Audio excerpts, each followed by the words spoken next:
In this lesson, I will show you how to install WordPress on DreamHost web hosting server. So you might or might not use DreamHost, but I'm just going to show you anyway to see how easy it is for you to install a WordPress installation via a web hosting provider's account. So if you have an account with DreamHost, you should have an administration panel like this. So all you need to do is to go to Goodies and click on One-Click Installs. So this is where you could install a lot of applications, including WordPress over here. Click on it. On this page, you just need to select the domain name that you wish to install WordPress into. So the crucial part is over here. So you have to decide if you want to install WordPress on the main domain name or in a subfolder under the domain name.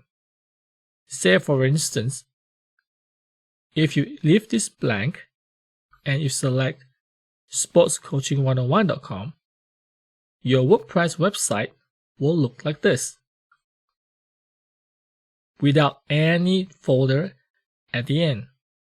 However, if you choose like a domain name /site,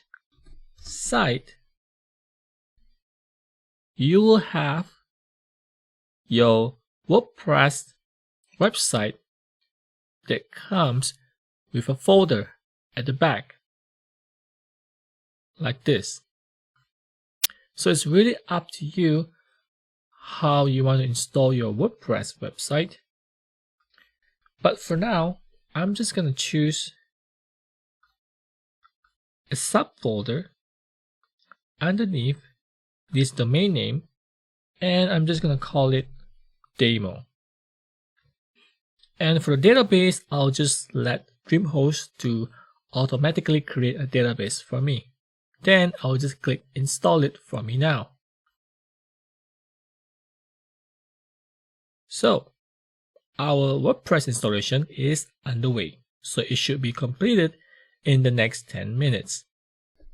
So after waiting for about 10 minutes, our WordPress new website is finally installed. Like this. And the link is sportscoaching101.com/demo.